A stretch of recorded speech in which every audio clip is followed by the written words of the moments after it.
इस्लामाबाद, रावलपिंडी, लाहौर, जेहलम, मंडी बहाउद्दीन, पाकपतन और हाफिजाबाद समेत पंजाब के मुख्तलिफ शहरों में मानसून बारिशें। मूसलाधार बारिशों से मुतादिद इलाकों में सड़कों पर पानी जमा हो गया। लाहौर में सबसे ज़्यादा बारिश ताजपुरा में 150 मिलीमीटर रिकॉर्ड की गई।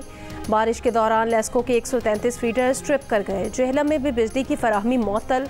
निक्याल और बरनाला समेत आज़ाद कश्मीर के मुख्तलिफ इलाकों में भी बारिश।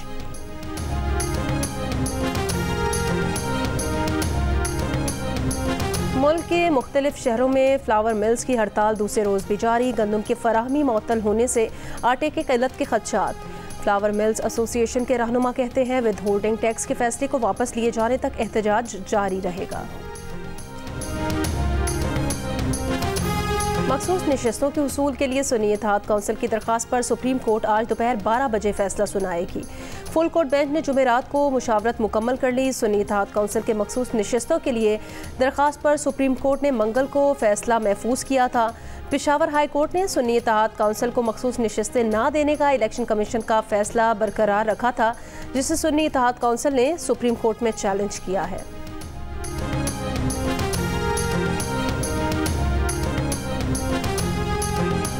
पेशावर हसन खैल में दहशतगर्दों के खिलाफ ऑपरेशन में शहीद होने वाले शहदा आबाई इलाकों में मुकम्मल फौजी एजाज़ के साथ सुपुर्द खाक। ISPR के मुताबिक पाक फौज के सिपाही मोहम्मद इदरीस शहीद को स्वाबी और सिपाही बदाम गुल शहीद को कोहाट में सुपुर्द खाक किया गया। CTT खैबर पख्तूनख्वा के सब इंस्पेक्टर ताज मीर शाह शहीद की Peshawar, assistant sub inspector Mohammad Akram शहीद की मानसेहरा में तदफीन। शहदा की नमाज जनाजा और तदफीन में सीनियर हाजिर सर्विस फौजी और पुलिस अफसरान, जवानों, शहदा के लवाहिकीन और उमायदीन इलाका की बड़ी तादाद में शिरकत।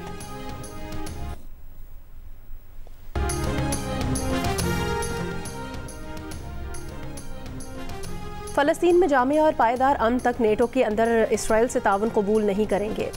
तुर्क सदर रजब तैयब एर्दोगान की नेटो सरबराही इजलास के मौके पर वाशिंगटन में न्यूज़ कॉन्फ्रेंस। कहा शाम से ताल्लुकात की बहाली के लिए तुर्क वज़ीर ख़ारजा को शामी सदर से मिलने का कहा है।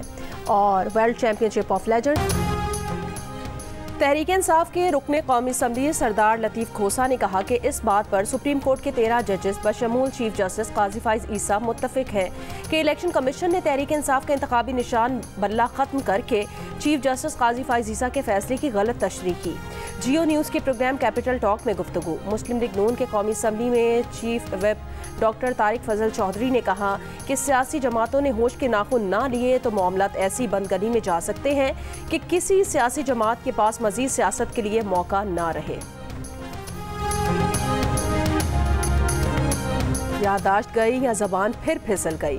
अमेरिका के भुलक्कड़ सदर बाइडन का कामिला हैरिस को नायब सदर ट्रंप कह बैठे। मुबाहिसे के बाद पहली प्रेस कॉन्फ्रेंस मजाक बन गई। ज्यादातर सहाफियों ने बाइडन के बहैसियत सदारती उम्मीदवार दौड़ में शामिल रहने पर सवाल उठा दिए।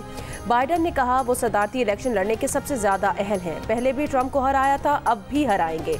जो काम शुरू किया है उसे मुकम्मल करेंगे। कामिला हैरिस को नायब सदर ट्रंप कहने पर रिपब्लिकन हरीफ डोनाल्ड ट्रंप को बाइडन का मजाक उड़ाने का नया मौका मिल गया। प्रेस कॉन्फ्रेंस को टेढ़े मेढ़े शख्स की ग्रेट जॉब कह डाला। सहाफी ने ट्रंप के तबसरे पर सवाल किया तो बात टाल कर चले गए।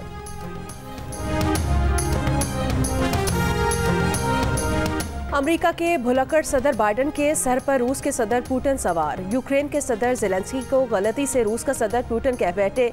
नेटो इजलास के बाद खिताब में कहा कि अब मैं माइक यूक्रेन के सदर के हवाले करता हूं, जो बहुत हौसलामंद और पुरअज़्म हैं।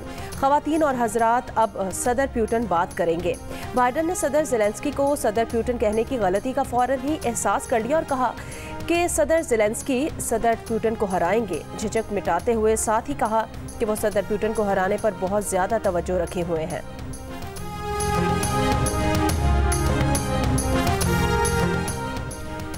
बानी PTI ने पार्टी रहनुमाओं को एहतजाज के लिए तैयार रहने का हुक्म दे दिया। डयाला जेल में मुलाकात। पार्टी रहनुमाओं ने कहा कि KP में गवर्नेंस मसाइल हैं, ब्यूरोक्रेसी में तब्दीली नहीं की गई। आपसे मुलाकात करने वाले चंद मखसूस लोग पार्टी पर काबिज हैं। बानी PTI की शिबली फराज को खैबर पख्तूनख्वा में गवर्नेंस ब्यूरोक्रेसी मसाइल हल करने की हिदायत। पार्टी रहनुमाओं को तमाम तहफ़्फ़ुज़ात दूर कराने की यकीन दहानी। बानी PTI ने शेर अफजल मरवत की पार्टी रुकनियत मुअत्तल करने की भी हिदायत कर दी। बानी PTI ने पार्टी क़यादत को पार्टी पॉलिसी खिलाफ वर्जी करने वालों के खिलाफ एक्शन का इख्तियार भी दे दिया।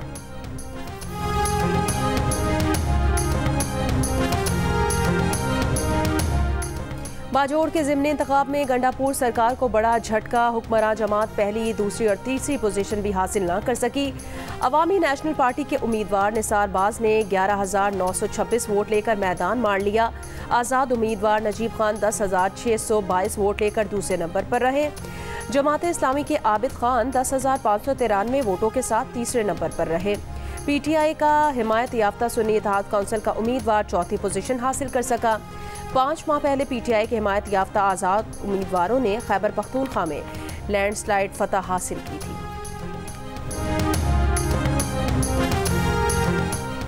क़याम पाकिस्तान के 77 साल बाद पहली ही मरतबा मुल्क में ज़राई आमदनी पर टैक्स लगेगा। ज़राए के मुताबिक IMF माहिरीन के सूबाई हुकूमतों से अलग अलग वर्चुअल मुज़ाकरात। चारों सूबाई हुकूमतें 12 जुलाई तक प्लान जमा कराएंगी। ज़राई आमदन पर इनकम टैक्स की शरह सालाना 6 लाख से ज़ायद आमदन पर आयद होगी। इनकम टैक्स रेट भी नॉर्मल इनकम टैक्स के हिसाब से होंगे। ज़राई आमदन पर वफाक और सूबे एक पेज पर आ जाएंगे। IMF ने खैबर पख्तूनख्वा की 100 अरब रुपए सरप्लस बजट को सराहा। पाकिस्तान और आज़रबाईजान का दो तरफा तिजारत बढ़ाने का फैसला। 2 अरब डॉलर्स की सरमायाकारी पर इतफाक। दोनों ममालिक के दरमियान तरजीह तिजारत के मुआहदे और मुख्तलिफ शोबों में ताउन की मुफाहमती याददाश्तों पर दस्तखत। आज़रबाईजान के सदर के साथ प्रेस कॉन्फ्रेंस में वज़ीर आज़म शहबाज शरीफ ने कहा कि आज बहुत मुफीद 1-on-1 मीटिंग रही। 2 अरब डॉलर्स की सरमायाकारी दोनों ममालिक के लिए मुफीद शोबों पर होगी। नगोर्नो काराबाख पर आज़रबाईजान के मौक़िफ़ की तायीद। आज़रबाईजान के सदर ने इल्हाम अलियोव ने कहा कि बाकू से पाकिस्तान के मुख्तलिफ शहरों के लिए बराह रास्त परवाज़ों का इजरा हुआ है। गुज़श्ता रोज़ पाकिस्तान आमद और ऐवान वज़ीर आज़म में मेहमान सदर का पुरतपाक इस्तकबाल किया गया। आज़रबाईजान के सदर इस्लामाबाद में यादगार पाकिस्तान पर भी गए।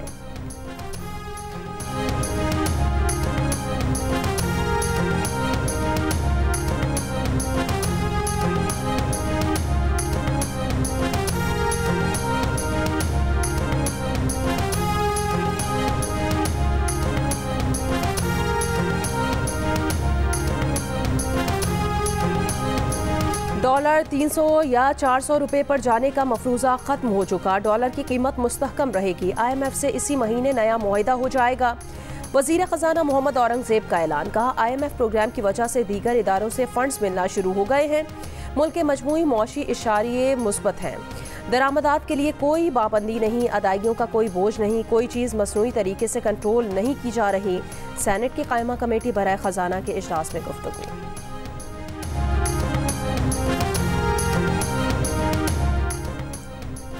नेपरा ने हुकूमती दरख्वास्त मंजूर कर ली। बिजली के बुनियादी टैरिफ में 7.12 रुपये तक इजाफा होगा। माहाना 200 यूनिट तक वाले घरेलू सारिफीन 3 माह के लिए इजाफे से मुस्तस्ना करार। बाकी घरेलू सारिफीन के लिए बिजली का बुनियादी टैरिफ फी यूनिट 7 रुपये 12 पैसे तक बढ़ेगा। नेपरा ने कराची समेत मुल्क भर के बिजली के यकसा टैरिफ का फैसला जारी कर दिया। घरेलू सारिफीन के लिए बिजली का फी यूनिट बुनियादी टैरिफ 48 रुपये 84 पैसे तक होगा। माहाना 201 से 300 यूनिट तक का टैरिफ 7 रुपये 12 पैसे इजाफे से 34 रुपये 26 पैसे हो जाएगा। माहाना 301 से 400 यूनिट का टैरिफ 7 रुपये 2 पैसे इजाफे से 39 रुपये 15 पैसे हो जाएगा। माहाना 401 से 500 यूनिट का टैरिफ 6 रुपये 12 पैसे इजाफे से 41 रुपये 36 पैसे का हो जाएगा। माहाना 501 से 600 यूनिट का टैरिफ 6 रुपये 12 पैसे इजाफे से 42 रुपये 78 पैसे हो जाएगा। माहाना 601 से 700 यूनिट का टैरिफ 6 रुपये 12 पैसे इजाफे से 43 रुपये 92 पैसे हो जाएगा। मुल्क भर में फ्लावर मिल्स की बंदिश का दूसरा रोज। मार्केट में आटे की किल्लत के खदशात। विद होल्डिंग टैक्स के खिलाफ चारों सूबों में 1700 से जायद फ्लावर मिल्स ने गंदम की पिसाई गुज़श्ता रोज से रोक दी है। आटे के 5 किलो, 10 किलो और 20 किलो वाले थैले की तैयारी बंद कर दी गई। फ्लावर्स मिल्स एसोसिएशन का कहना है विद होल्डिंग टैक्स से अवाम पर बोझ बढ़ेगा। फैसला वापस लेने तक हड़ताल जारी रखेंगे। अब तक वफाकी हुकूमत और एसोसिएशन के दरमियान मुज़ाकरात का कोई फैसला नहीं हुआ। मीरपुर खास में आटे की दुकानें बंद होने से शहरी परेशान। क्रिकेट के सेमीफाइनल्स आज खेले जाएंगे। पाकिस्तान का मुकाबला वेस्टइंडीज से और ऑस्ट्रेलिया का भारत से होगा। पाकिस्तान चैंपियंस का वेस्टइंडीज के खिलाफ सेमीफाइनल से कबल मकामी क्लब में ट्रेनिंग सेशन। जियो सुपर इवेंट के तमाम मैचेस बराह रास्त नशर कर रहा है।